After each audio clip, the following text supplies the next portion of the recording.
Coming up, the Onondaga Nation is celebrating a major land-back victory. We meet another Forge Fellow, plus a story you don't want to miss. An Oneida citizen was wrongly convicted of homicide and served 18 years in prison. Danny Wilbur shares his story to freedom. I am Aaliyah Chavez. Join us for those interviews, plus headlines from the ICT Newscast.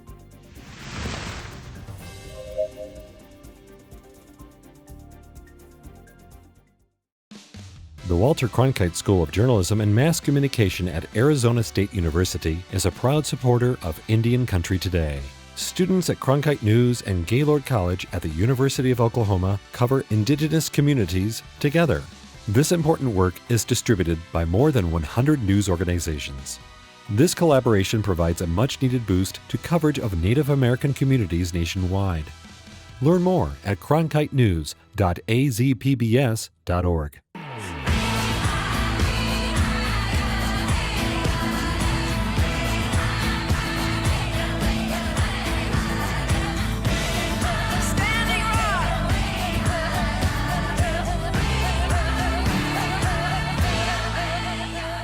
This is the ICT Newscast with Aaliyah Chavez. Amarawa Hopa. Thank you for joining us. We start in Washington, D.C., where all eyes are on yet another Supreme Court decision. Late last week, the High Court ruled that the Clean Air Act does not give the Environmental Protection Agency the authority to regulate planet-warming emissions from power plants. This decision ultimately limits the government's ability to regulate carbon dioxide emissions. Around the country, environmental advocates and Indigenous leaders said the decision is a step in the wrong direction. President Biden's current plan hopes to cut the nation's greenhouse gas emissions in half by the end of the decade. According to the EPA, power plants account for roughly 30% of carbon dioxide output. Chief Justice John Roberts wrote the opinion for the court, saying that Congress, instead of the Supreme Court, is now tasked with making decisions on the topic. Now to Canada, where the government is one step closer to addressing the trauma of Indigenous children. On Monday, the Canadian government announced it has signed a $15 billion agreement. This is to compensate First Nations children who have been harmed because of chronic underfunding in child welfare. This settlement is the largest in Canadian history, according to the government agency Indigenous Services Canada. Data from a 2016 census showed that Indigenous children under 15 make up less than 8% of the population, but those youth make up more than half of the children in foster care. Indigenous leaders said the negotiations took 3 decades and called the moment a quote, historic milestone. Up next, the settlement must be approved by the federal government and the Canadian Human Rights Tribunal. Well, after 18 days of protests by Indigenous groups in Ecuador, an agreement has been reached. The agreement sets out decreased gasoline prices by 15 cents and other details. It was signed by the Ecuadorian government and Indigenous leaders, as well as the head of the Episcopal Conference. The deal limits the expansion of oil exploration areas and prohibits mining activity in protected areas. The concessions came as thousands of Indigenous people joined a national strike in Quito to demand government action on rising costs. Negotiations towards an agreement had broken down, but Indigenous leaders and a government delegation came back to the table. Native leaders made multiple demands, but for now agreed to settle on fuel and mining issues. I think we've been absolutely clear. We've recognized all that has been done by the national government. We've recognized it, but have also made clear priority points. We have not demanded everything but 2, the fuel issue and the mining and oil issue. I think we, as Indigenous people of multiple nations, would insist on these 2 decrees to address. The government now has 90 days to deliver solutions to the demands of Indigenous groups. Staying with international Indigenous news, the United Nations has found that Finland violated the political rights of Indigenous people. The case concerns interference in the 2015 Sami parliament elections. Finland's Supreme Administrative Court ruled that dozens of people who identified as Sami need to be added to the electoral roll. However, many among the Indigenous group think they should alone decide citizenship. Anne Ngugoram is one of the Sami people who brought the case to the UN. She says she wants the country to respect their right to self-determination. Finland has 3 months to respond to the findings and is being urged to negotiate with the Sami parliament to reach a solution. Now to West Virginia, where Indigenous youth are fresh off the heels of a climate change gathering. Last week, the Native Youth Climate Adaptation Leadership Conference, also known as NICALC, held its annual meeting. High school and college students met for nearly a week to learn about environmental issues. Pachimo Felice is just one of the attendees. We didn't make this mess, but we have the ones that have to clean it up. We have to be the ones able to survive and fix it for the better. Youth were present from the mainland U.S. and also Alaska Natives and Pacific Islander communities from American Samoa and the Northern Mariana Islands.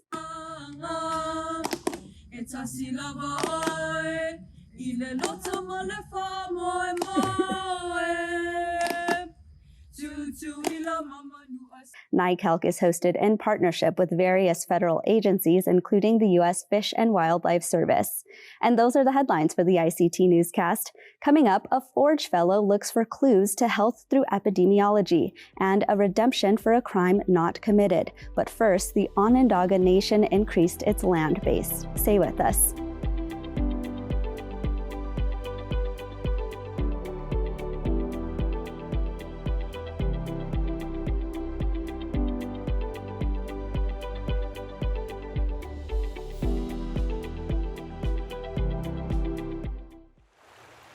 Indian country today is now ICT. Last week, the Onondaga Nation announced a major land-back victory. The nation has recovered more than 1,000 acres of forest lands. The Interior Department says it is the largest return of land to an Indigenous nation by a state. Joining us today is Joe Heath, who is the Onondaga Nation's General Counsel. Hi, Joe. Let's just jump right in here. Tell us about how this land recovery happened. Well, it came about as a part of a settlement of the Superfund lawsuit that tried to address the horrendous pollution of the sacred lake, Onondaga Lake. This is just one portion of that, and this 1,000 acres is very, very important to the nation because it has the headwaters of Onondaga Creek. And in those headwaters are a struggling brook trout population. So it will give the nation not only 20% more land than what is currently recognized, but also the opportunity to fish, which they have lost over the centuries. The Onondaga Nation, of course, has said that land is so sacred to who it is as a nation. Tell us what the reaction has been of citizens. The reaction is a great deal of joy and happiness. And then on the other hand, a healthy amount of skepticism. Land has been promised before, and those promises have not been kept. This arrangement, this agreement is reduced to writing. We have the governor saying that it's going to happen. We have the Secretary of Interior saying it's going to happen. But for Indigenous people, promises don't always get kept. And so they're excited to be able to protect this land and water more, and they want to see the deed, and we're working on that now. You talked about this a little bit already, but maybe talk about the damage that has been done to this land and how the nation is planning to, restore it and help replenish it for the future. Well, as part of the bigger picture, for people that don't know the Onondaga homelands, their lake, Onondaga Lake, which is actually part of it is in the city of Syracuse, is a sacred lake because it's there that the peacemaker formed the Confederacy and brought the 5 warring nations together to form what the French called the Iroquois Confederacy. That's not a positive term. Their word for themselves is Haudenosaunee. So it's sacred. It's the birthplace of Western democracy. And in 1 century of industrial abuse, it was turned into the most polluted lake in the country. They've lost their sacred lake. They've also lost the opportunity to fish on their small reservation because of another damaging impact of that same set of corporations. And so the creek that runs through the nation, Onondaga Creek, used to have large, abundant trout. Now it has no fish because of the same industrial pollution that Allied Chemical and Honeywell dumped into the creek. And so for them to get clean headwaters with fish is doubly important to them. Actually, Honeywell, the company, is one that is known very popularly among Americans, of course. Maybe talk about the role it played in damaging this land. Well, I think it's important for your listeners to understand that Honeywell is really Allied Chemical. Allied Chemical bought Honeywell in the late 90s. They did some market survey, and it doesn't take a genius to understand that Honeywell has a fairly positive image. Most of us think of our thermostats. Allied Chemical, we know what they did. Together, they are responsible for 140 Superfund sites around the country, more than any other corporation. They know how to get out of those obligations better than the agencies do. Honeywell essentially is being told what to do here. And we're going to see whether or not they can be more cooperative as we move ahead. But what they did to this lake and this creek should be criminal, and they're walking away paying about 10 cents on the dollar. So this is a very small payment that can be made to help heal some of the historic injustices that the Onondaga people have endured. Joe, we only have about 30 seconds left, but is there any plans for the Onondaga Nation to celebrate this land back victory?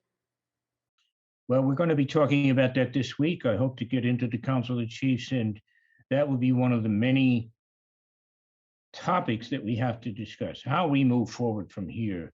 I can tell you that a number of citizens there and leaders have expressed great joy. There's a picture in yesterday's paper of Tadadaho with a smile that just made my day. So this is a huge accomplishment. It's a first step, and we should all remember that across Turtle Island, Indigenous nations are entitled to gain much more of their homelands to be returned to their stewardship. Let's use this as an example for healing some of these historic injustices. Well, Joe Heath, thank you so much. Thank you.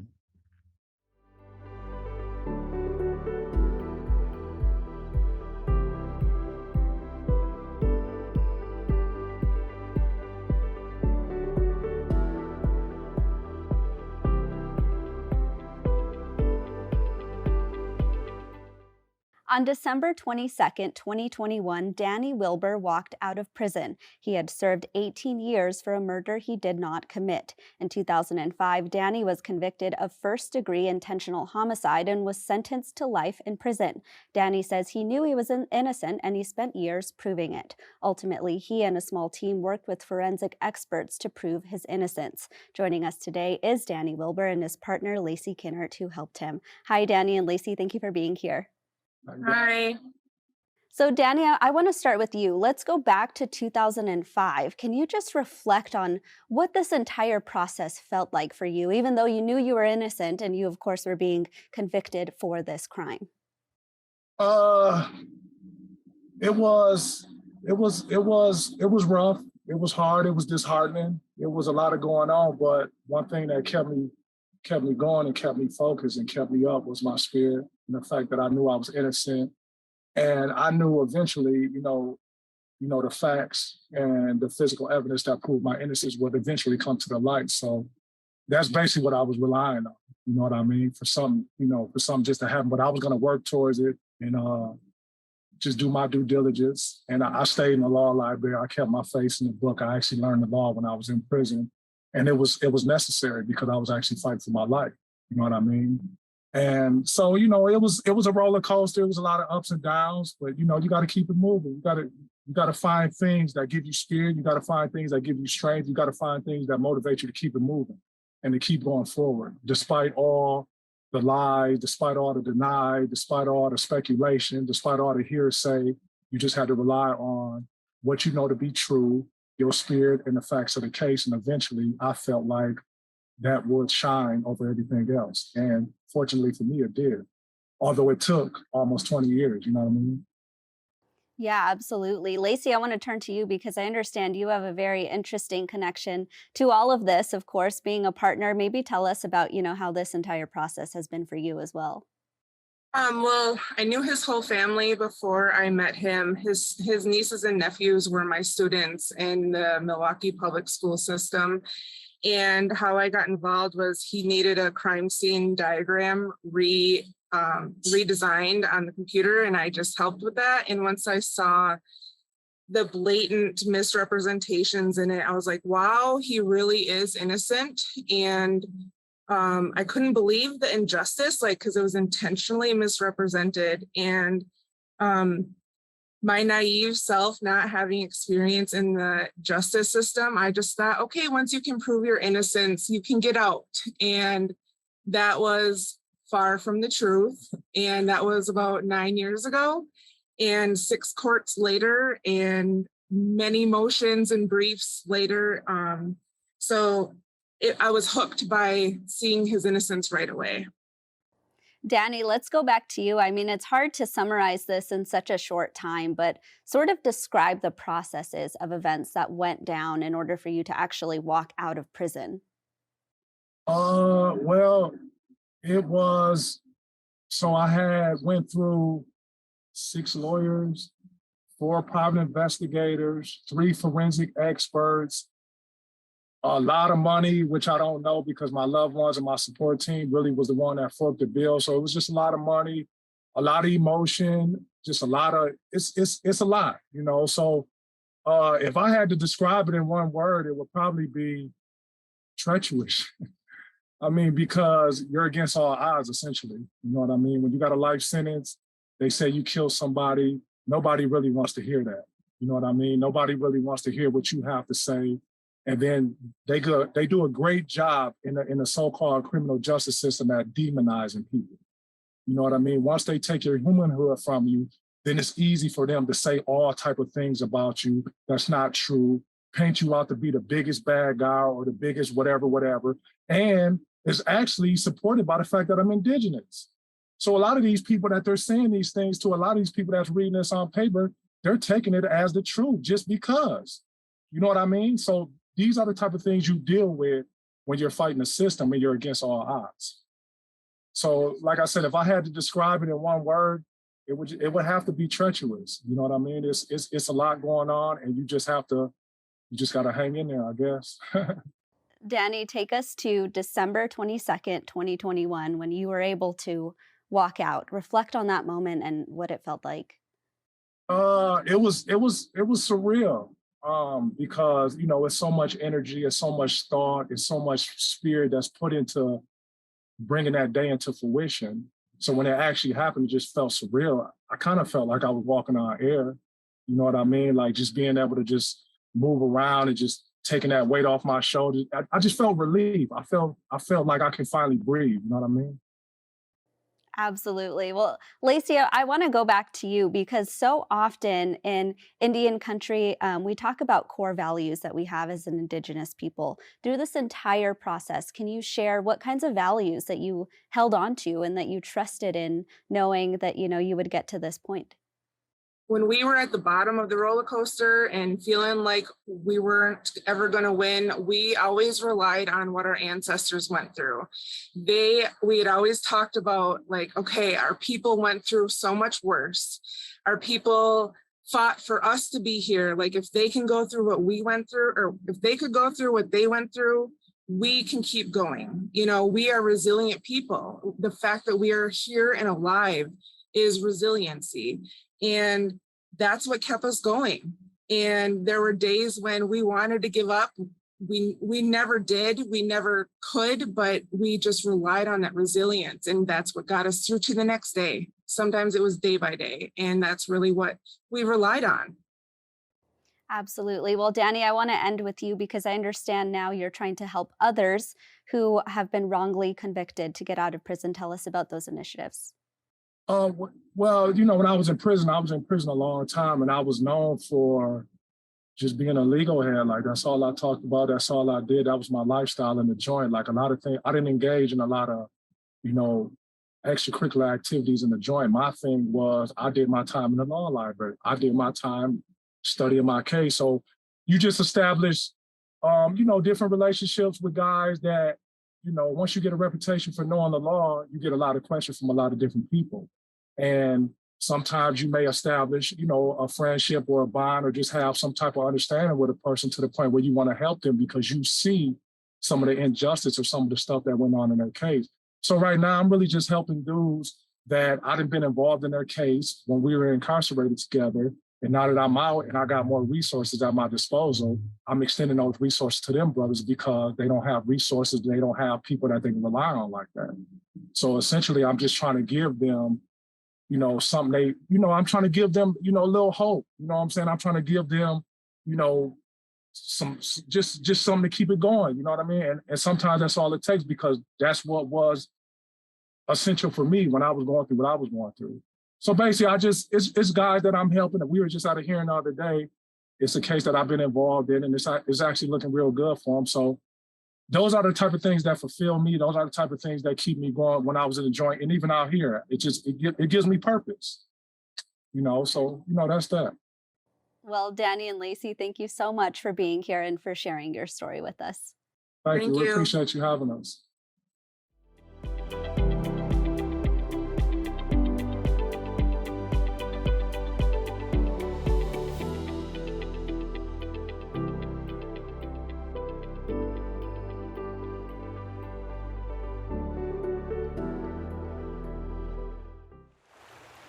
Indian Country Today is now ICT. Epidemiology deals with incidence, distribution, and possible control of diseases and other factors relating to health. How does this play out in Indigenous communities? Rainer Puzzelt wants to know. He received a Forge Project Fellowship to assist in his research. Forge is a Native-led art, culture, and education initiative in upstate New York. Hi, Rainer. Thank you for being here. Hi, thank you so much. Glad to be here today. So at a high level, tell us about your project and what it hopes to achieve. For sure. So I am currently a master's level counseling student at Mount Mary University in Milwaukee. So I'm training to be a psychotherapist right now. And I'm also doing a research project as a part of my graduate studies. And so what I'm looking to do is kind of identify a numerical connection between symptoms of historic trauma in Native Americans and attachment. And so attachment is basically the blueprint that we get when we're babies. It's a blueprint of how we're treated. And then we take this blueprint and it kind of informs the way we treat our own children when we grow up and have children of our own, but also how we treat our partners. And so I feel like with a lot of Native people, we know that historic trauma has affected the way we relate to our children and our partners. And we know that intrinsically as Natives, but there's no really study that shows this numerically. So my goal is to show the scientific community that this is actually a thing. And then that can kind of go on and inform interventions that we can do to kind of combat historic trauma that we have in our communities. You're actually working at the Menominee Tribal Epidemiology Department. Tell us about that work and how that data will inform your research. So I previously worked at the Menominee Tribal Epidemiology Department, but it was also like a mental health focus as well. We calculated statistics of opioid use rates in the reservation, and we kind of used that to inform a program that they were doing at their drug treatment center. And it was part of a grant process, and they actually Menominee Tribe was awarded that grant for medication-assisted therapy, which is used to kind of treat cravings for opioid use disorder. And they still have that program currently going, actually. I think they accepted about maybe 40 participants for that drug treatment trial. So, Rainer, I want to talk about the inspiration for you doing this kind of research. What led you to studying historical trauma? I think it's very personal because I see cycles play out in my own community. So, there's cycles of trauma, of dysfunction. And it seems like as Native people, we know what it is, we can name it, but it's just like, how do we get a hold on it? How do we create the change that we want to see in our communities? And I think sometimes we don't have the knowledge to do that. And so for me, researching historic trauma is a way to make sure we have informed decisions to combat historic trauma and dysfunction in our communities. Absolutely. Right now in the headlines, of course, we're seeing historical trauma play out in the form of federally run boarding schools. Will your research have anything to do with that specifically? Yes. So the measure I'm actually using, it accounts for trauma experience in boarding schools and kind of the thoughts that stem from those, and also the symptoms that stem from those thoughts. It's pretty complicated, the measure, but it does account for boarding school trauma and how it has made people in later generations feel, so emotion-wise. Rainer, when will your research be concluded and finished and, able for the public and us to be able to see what you found? So I'm hoping by next spring. So right now we're in the process of applying for an IRB. So basically that's human subjects permissions to make sure it's ethical. We're maintaining an ethical lens. We're being mindful of our participants, which I think is really important in Native communities because a lot of times we're exploited by researchers.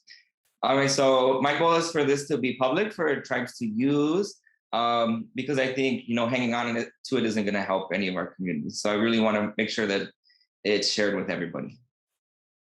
Well, Rainer, thank you so much. For sure. Thank you. And that's a slice of our Indigenous world. For more news, visit ictnews.org. From all of us in the newsroom, stay safe, my relatives. I am Aaliyah Chavez. Sometimes you got to take a stand just because you know you can. Oh, you got to run, you got to run.